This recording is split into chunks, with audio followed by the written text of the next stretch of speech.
আসসালামু আলাইকুম।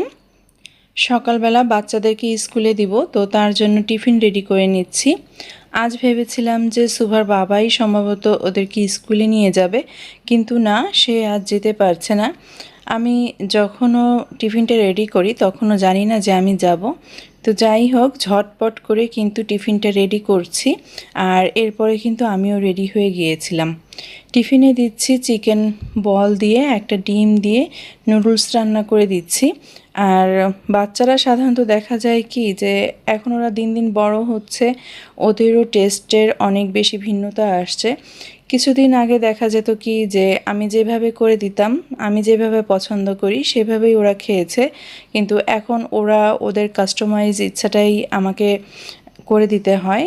তো আজ হচ্ছে চিকেন বল দিয়ে নুডলসটা খাবে, ডিম দিতে টোটালি নিষেধ করেছে, তারপরেও আমি একটা ডিম দিয়ে দিয়েছি।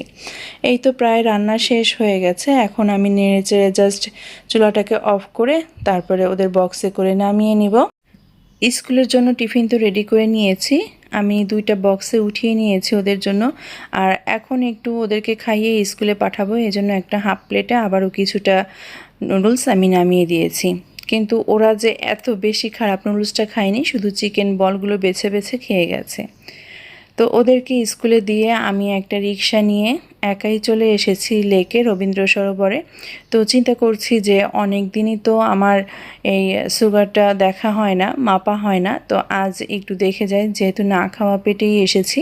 তো এখন আমি আমার সুগারটাকে মেপে নিচ্ছি। আর সবাই কেমন আছেন?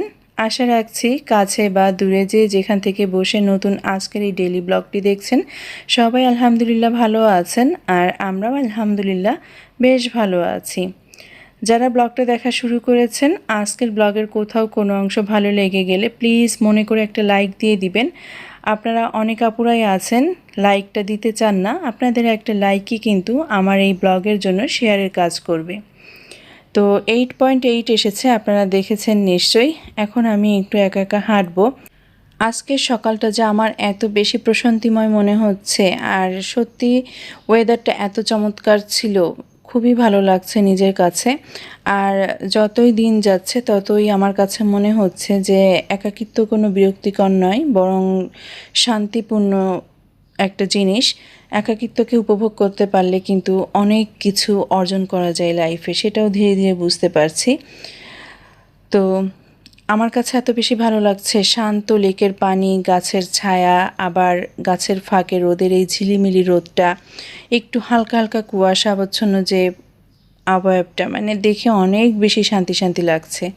এখন এই যে হেঁটে সামনের দিকে যাচ্ছি, সামনে একটু বাজার করব, আর এখানে হচ্ছে যে কিছু কসমেটিক্স নিয়ে বসে, তো ওনার কাছে যেতেই ভাই আমাকে বলল, আপা আপনি কেন আসেন না, আপনি আসেন না বিধায় আমার বেচা কেনা হয় না। তো যাই হোক, কথাটা খুব মজা লেগেছে। আর এখানে নতুন নতুন কিছু চুড়ি দেখছিলাম, আমার কাছে চুড়িগুলো খুব বেশি ভালো লাগলেও আমি নিতে পারিনি, কারণ পেছনের যে সাইডটা চুড়ি সেটা খুব বেশি একটা ভালো লাগে নাই আর কি। তো যাই হোক, এই যে হাতে করে নিয়ে দেখে তারপরে আবারও রেখে দিলাম। তো কিছু না কিনেই এখন আমি আবারও সামনের দিকে এগিয়ে যাব। কিছু তো একটা বদলে গেছে, হয়তো আমি নয়তো সময়, যার কারণে ওনারা এখন আমাকে দেখে না। তো আমি এই যে সামনের দিকে এগিয়ে যাচ্ছি, আমি একটু বাজার করব, কাঁচা বাজার। এখানে একটা ভ্যান থেকে আমি কিছু সবজি নিয়ে নিচ্ছি, ঢেঁড়স নিলাম আর মিষ্টি কুমড়া নিব। সামনে একটা ভ্যানে আমি পাকা কলা কিনে রেখে এসেছি, তো বাসায় যাওয়ার পথে আমি কলাগুলো ওখান থেকে তুলে নিব। আর এখানে তো সব ধরনের সব জিনিসই পাওয়া যায়। আমার কাছে এই যে বন্ধু বান্ধবী ছাড়া যে একা একা হাঁটছি, ঘুরছি, ফিরছি, সত্যি বিশ্বাস করেন আমার সময়টা অনেক ভালো কাটাচ্ছি। একটা ভ্যানে দেখলাম যে খুব সুন্দর চায়ের পাতিল নিয়ে এসেছে, তো সেখান থেকে একটা চায়ের পাতিল নিলাম। অনেক দিন থেকেই কিনবো বলে ভাবছিলাম যে চা বানানোর জন্য একটা পাতিল নিব, আজ ভালো লেগে গেল, এ কারণে নিয়ে নিলাম এই পাতিলটা। বাসায় চলে এসেছি, এসে এখন কলাগুলো নামিয়ে রাখছি, সেই সাথে নিজের জন্য একটা হেলদি ব্রেকফাস্টও বানিয়ে নিব। অনেক দিন থেকেই আমার মনে হচ্ছিল যে একটু দই চিড়া কলা দিয়ে সকালে নাস্তাটা করব। আর আমারও এখন অনেক মানে খাওয়া দাওয়ায় অনেক বেশি ভিন্নতা এসেছে। এখন খুব বেশি জাঙ্ক ফুড বা তেলের পরোটা, তেলে ভাজা জিনিস এগুলো খেলে না পেটের খুব সমস্যা হয়, পেট ব্যথা করে। তো নিজের জন্য 2টা কলা টেবিলে রেখে এখন কলাগুলোকে আমি ফ্রুটস বাস্কেটে রেখে দিলাম। আর আব্বার জন্য যে চিড়া কিনেছিলাম সেখান থেকে চিড়া বের করে নিয়ে এখন ধুয়ে নিব।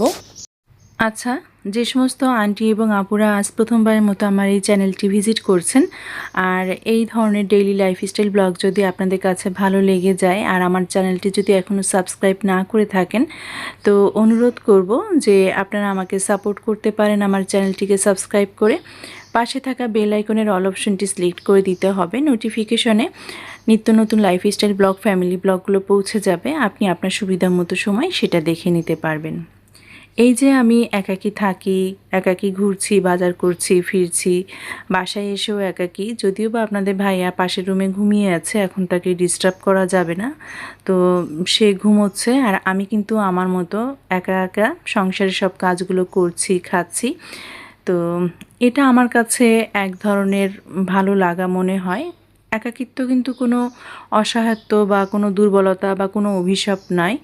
একাকিত্ব মানে হচ্ছে নিজেকে আরও বেশি জানার সময় পাওয়া, নিজের শক্তিটাকে আরও বেশি শক্তিশালী করে তোলা। নিজের ভিতরে যেটা আছে সেই শক্তির কথাই বলছি আমি, যে একাকী থাকলে আপনি নিজেকে আবিষ্কারের অনেক সময় এবং সুযোগ পাবেন। একাকী থাকলে আপনি যদি ভালো চিন্তা করেন সেগুলোকে আপনি আরও বাস্তবে রূপ দিতে আরও বেশি সময় পাবেন। ইমাম গাজ্জালী রাদিয়াল্লাহু তাআলা আনহুর কয়েকটা উক্তি বা কথা আমি এখানে পড়ি খেতে খেতে। উনি বলেছিলেন যে তোমার জীবনের কোনো একটি দরজা বন্ধ হয়ে যাওয়া মানে এই নয় যে আল্লাহ তোমার উপর অসন্তুষ্ট, বরং এটি সংকেত যে পথটি তোমার জন্য সঠিক ছিল না। অনেক সময় আমাদের লাইফে এমন অনেক কিছুই হয় যে সেখান থেকে নিজেকে সরিয়ে আনতে হয় বা তারা সরে চলে যায়। তো এইটার সিগন্যাল এটাই যে এখানে নিশ্চয়ই এমন কিছু খারাপ হতে যাচ্ছিল বা ইন ফিউচারে হতে পারতো, সেটা জেনে বুঝেই আল্লাহ আপনাকে আমাকে ওখান থেকে সরিয়ে নিয়ে এসেছে। তো ওইটাই যে আর এভাবে সরিয়ে নিয়ে আসাটাই মানে হচ্ছে যে নিশ্চয়ই এর ভিতরে কোনো কল্যাণকর কোনো কিছু অবশ্যই লুকিয়ে আছে। তো এটা আমি বিশ্বাস করি মনে প্রাণে। আল্লাহ হচ্ছেন উত্তম পরিকল্পনাকারী। আমি আমার জীবন নিয়ে যেটা ভেবে রেখেছি তার থেকেও ভালো কিছু ভেবে রেখেছেন আমার উত্তম পরিকল্পনাকারী আল্লাহ। উনি আরও বলেছেন যে আল্লাহ যখন কাউকে অনেক বড় কিছু দিতে চান তখন তাকে প্রথমে ছোট ছোট কিছু পরীক্ষায় ফেলেন যেন সে সেই বড় অর্জনের যোগ্য হতে পারে। তাই ধৈর্য হারিও না। সত্যি কথা আসলে যে একা থাকা মানে হতাশা নয়। আমরা অনেকেই আছি যারা একা থাকি বা একা থাকতে পারি না, অভ্যস্ত নয়। অনেক সময় ভাবি যে বন্ধুবান্ধবের সঙ্গ ছেড়ে এসেছি, এখন আমার জীবনটা কেমন জানি হয়ে যাচ্ছে। তো এখানে আসলে হতাশ হলে হবে না, ধৈর্য রাখতে হবে। যেটা আল্লাহ তাআলা বলেছেন যে আল্লাহ বড় কিছু অর্জনের সুযোগ করে দিচ্ছে তোমাকে হয়তোবা ছোট ছোট কিছু নিয়ে। আরেকটা কথা বলবো শেষে যে উনি বলেছেন ইমাম গাজ্জালী রাদিয়াল্লাহু তাআলা আনহু, মনে রেখো লোহার উপর যখন হাতুড়ির আঘাত পড়ে তখন তাকে ধ্বংস করার জন্য নয়, বরং তাকে একটি সুন্দর রূপ দেওয়ার জন্যই পড়ে। সুন্দর একটা কথা বলেছেন যে আপনি একাকী, আপনার মনে এখন সবাই আঘাত দিচ্ছে বা অনেক কষ্টের সময়গুলো পার করছেন। তো আঘাতের উপরে যখন লোহার উপরে যে হাতুড়ির যে আঘাতটা পড়ছে সেটা কিন্তু ভেঙে দেওয়ার জন্য না, সেটাকে আরও সুন্দর রূপে মানে গড়ানোর জন্যই কিন্তু এই হাতুড়ি বাড়িটা পড়ছে। তো এই কথাগুলোর মিনিং খুঁজে নিলে কিন্তু জীবনটা অনেক সুন্দর হয়, নিজেকে অনেক সান্ত্বনা দেওয়া যায়, নিজেকে ভরসার জায়গায় পৌঁছানো যায় এবং মোটিভেশনও চলে আসে জীবনের ক্ষেত্রে। আমাদের ইসলাম ধর্মে মানে ইসলাম তো কি বলবো শান্তির একটা ধর্ম এবং কোরআনকে তো বলা হয়েছে যে একটা কমপ্লিট জীবনের বাস্তব রূপই হচ্ছে কোরআন।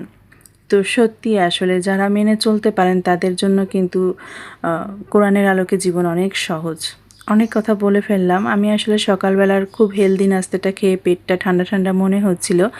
আর দেখেন বাসায় এসে আমি আমার সব কাজগুলো করে নিচ্ছি, ক্লিনিংয়ের কাজ, মোছামুছির কাজ। আপনি প্রত্যেকদিন সকালবেলা একটা ঘন্টা, আধা ঘন্টা থেকে 1 ঘন্টা সময় হাতে রাখবেন শুধুমাত্র আপনার এই বাসা গোছগাছের জন্য। দেখবেন যে পুরা বাসাটা আপনি আধা ঘন্টা সময়ের মধ্যেই কিন্তু খুব সুন্দর করে গুছিয়ে নিতে পেরেছেন। বাচ্চাদেরকে তো স্কুলে দিয়ে এসেছি, বাসায় এসে নাস্তা করলাম। আর এই যে আমি যেভাবে প্রত্যেকটা দিন বাসাগুলো পরিষ্কার করি, মোছামুছিটা হয়তোবা প্রতিটা দিন আমার হয়ে ওঠে না, কিন্তু 3 দিন পরে বা 4 দিন পরে কিন্তু মোছামুছিগুলো করে নিই। আর এই যে আলমারির কোনায় কোনায় যেখানে আমি লম্বা ব্রাশটা একদম টেনে ধরে নামিয়ে নিয়ে আসলাম, ওখানে কিন্তু আপনার অনেক ধুলাবালি থাকে, যেটা এই ব্রাশের সাহায্যে খুব সুন্দরভাবেই আমি পরিষ্কার করে নিতে পারি। আল্লাহ তো ফেরেশতা সৃষ্টি করেছেন নিখুঁতভাবে তার তাসবিহ পড়ার জন্য, আর মানুষ সৃষ্টি করেছেন ভুল করার পর তার কাছে ফিরে আসার জন্য। আমার আপনার ভুলগুলোই আমাদেরকে তাওবা করতে শেখায়, আর তাওবাই আমাদেরকে বিনয়ী বানায় এবং আল্লাহর আরও কাছাকাছি নিয়ে যায়। আলহামদুলিল্লাহ। তো আজকের ব্লগেও দেখাচ্ছি যে একাকী থেকে আসলে আমি যেভাবে আমার সময়টাকে উপভোগ করি বা কাজে লাগাই, সেই কাজগুলি আপনাদের মাঝে শেয়ার করছি।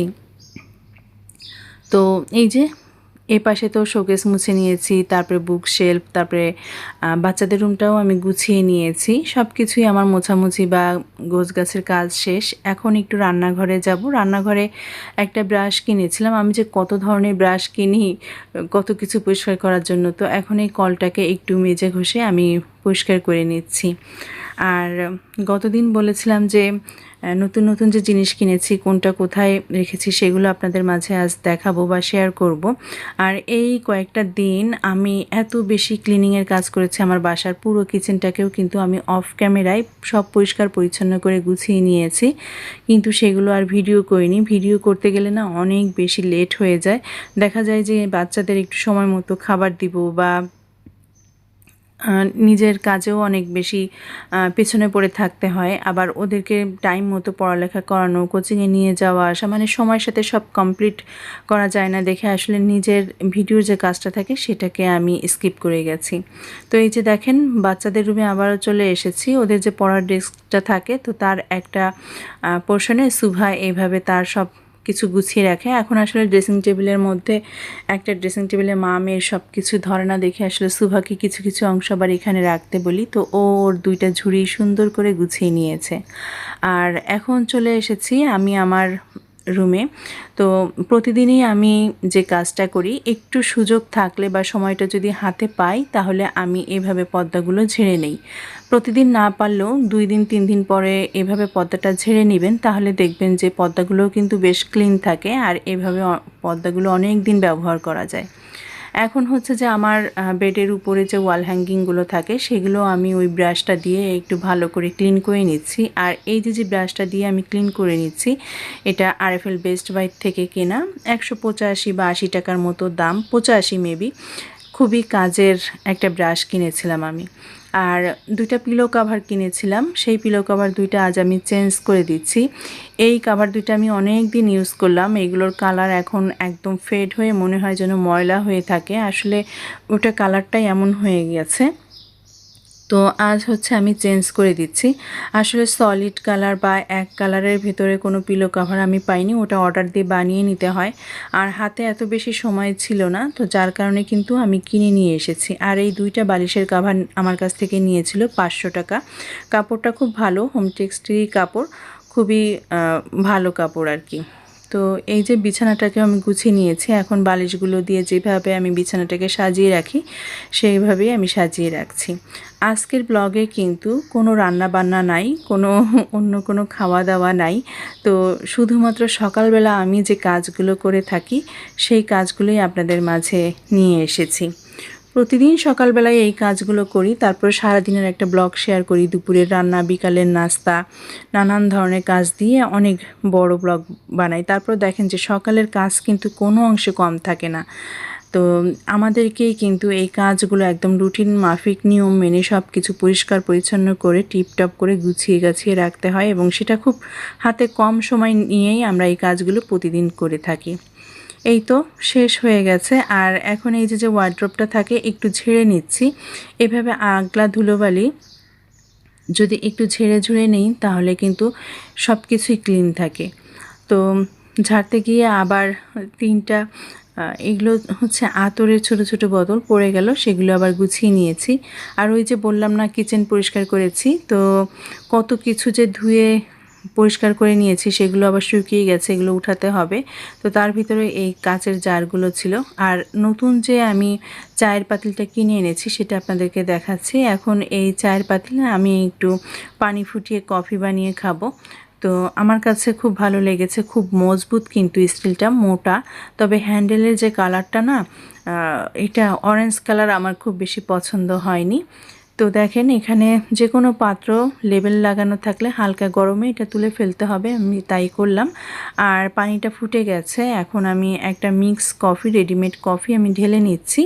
তো একটু গরম পানি দিয়ে চামচ দিয়ে নেড়েছে, তারপর হচ্ছে ফোম মেকার দিয়ে হালকা একটু আমি মিক্স করে নেব, আর একটু ফোমের মতো করে নেব। খুব বেশি ফোম হলে কফি খেতে সমস্যা হয় আমার কাছে মনে হয় যেন। তো অল্প করেই আমি উঠিয়ে নিয়েছি, আর এখন পুরো পানিটাকে ঢেলে দিয়ে আমি আমার একাকী সকাল, একাকী কফি খাওয়ার সময়টাকে খুব এনজয় করব। আসলে আমি একা একা কফি খাই বা নাস্তা করি, যাই কিছু করি না কেন, আমি আমার কাজ বা আমার পরিকল্পনা, আমি কি করব, কি রান্না করব, আজ কি হবে না হবে, বা বাচ্চাদের রুটিনে আজ কোথায় যেতে হবে, কি করতে হবে, এইগুলোই আসলে বসে বসে চিন্তা ভাবনা করি। এরপর তো বাচ্চাদেরকে স্কুল থেকে ওদের বাবা বাসায় নিয়ে এসেছিল, আর এরপর আমি অসিফকে নিয়ে ওর চুলগুলো কাটাতে সেলুনে নিয়ে গিয়েছিলাম। আর এইভাবেই আমি আমার সকালবেলাটা কাটিয়েছিলাম। ভালো লাগলে কমেন্ট করতে ভুলবেন না। দেখা হবে নেক্সট ব্লগে। বিদায় নিচ্ছি, ভালো থাকবেন সবাই। আল্লাহ হাফেজ, আসসালামু আলাইকুম।